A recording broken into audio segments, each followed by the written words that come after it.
Hi, everyone. Welcome to Easy List channel. Hi! We are so happy you are here with us today.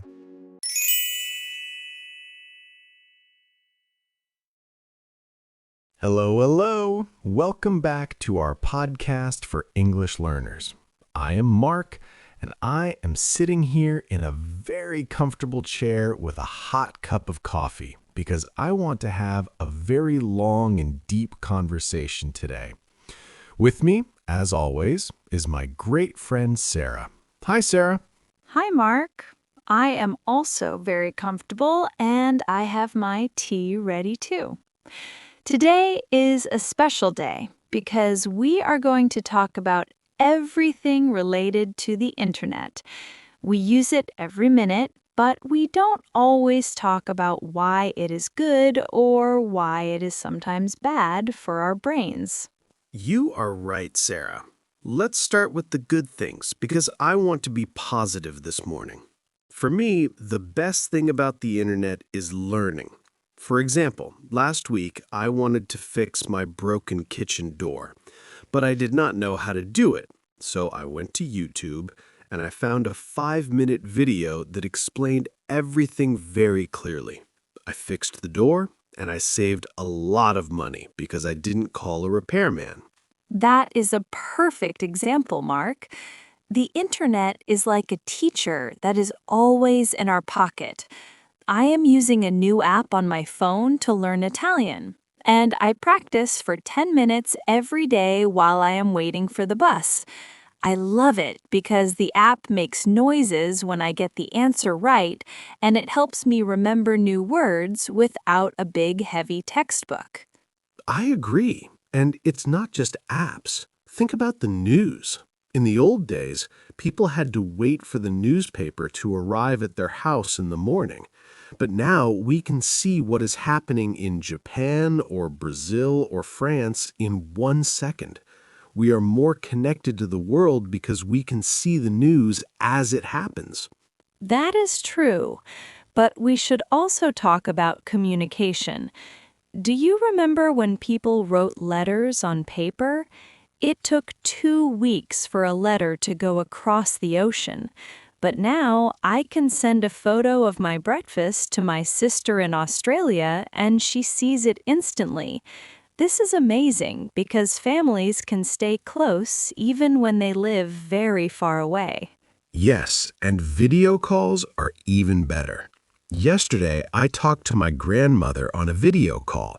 She's 80 years old, but she knows how to use her tablet because the buttons are big and simple. I could see her smile and she could see my new dog, so it felt like we were in the same room even though we were 500 miles apart. That is so sweet, Mark. Now, let's talk about shopping and business. I love the internet because I am very busy and I don't always have time to go to the supermarket.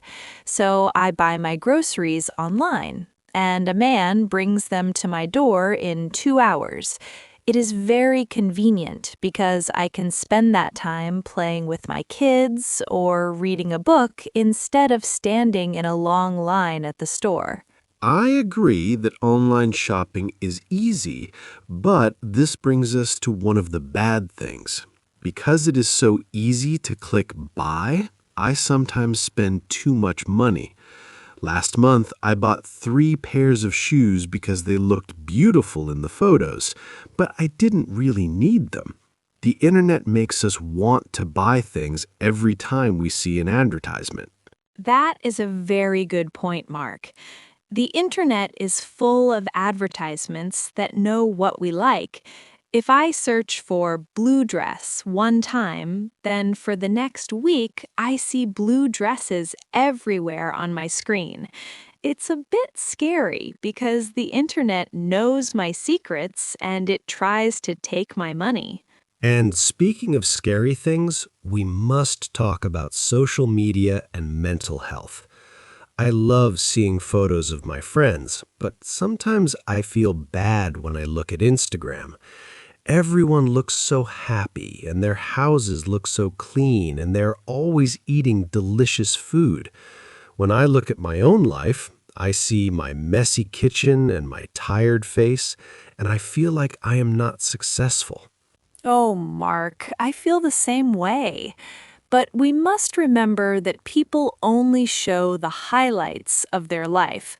They don't post a photo when they are crying or when they have a fight with their boss. It is not a real life, it is a movie version of their life. If we forget this, we become sad and we lose our confidence because we think everyone is better than us. You are so right.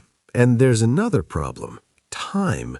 Yesterday, I sat down on my sofa at 8 p.m. to look at TikTok for 5 minutes. When I looked at the clock again, it was 10:30 p.m. I lost 2.5 hours of my life looking at videos of cats and people dancing. I felt very angry at myself because I wanted to go to the gym, but I had no time left.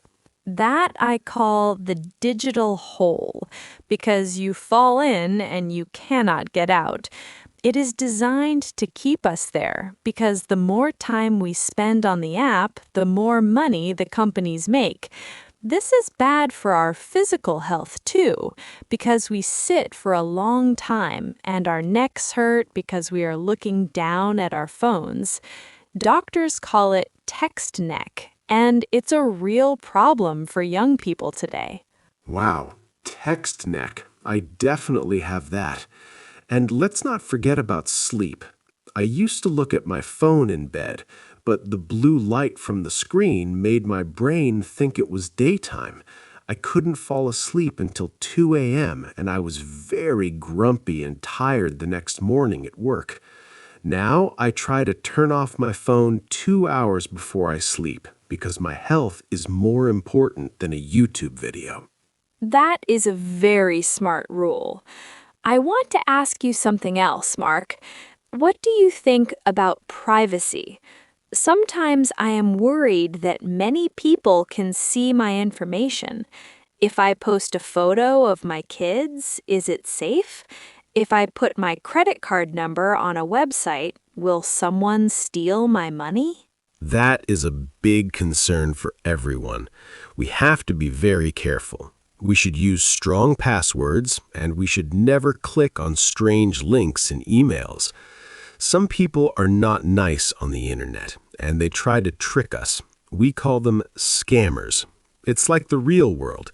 There are good neighborhoods and bad neighborhoods, and we need to be careful where we walk. Exactly. And what about fake news? Last week, I read an article that said the moon is turning green. I was so surprised, but then I realized it was a lie. Some people write fake stories to make people angry or to get clicks. This is bad because it makes it hard to know what is true and what is a lie. We must check different websites before we believe a crazy story. I agree 100%. So, Sarah, we have talked about many things. We talked about learning, communication, shopping, mental health, time, and safety. It seems like the internet is a very powerful tool, but we are the ones who must control it. Yes, it's like a car. A car can take you to a beautiful beach, but if you don't know how to drive or if you drive too fast, it can be very dangerous. We need to learn how to drive the internet safely. That is a great metaphor.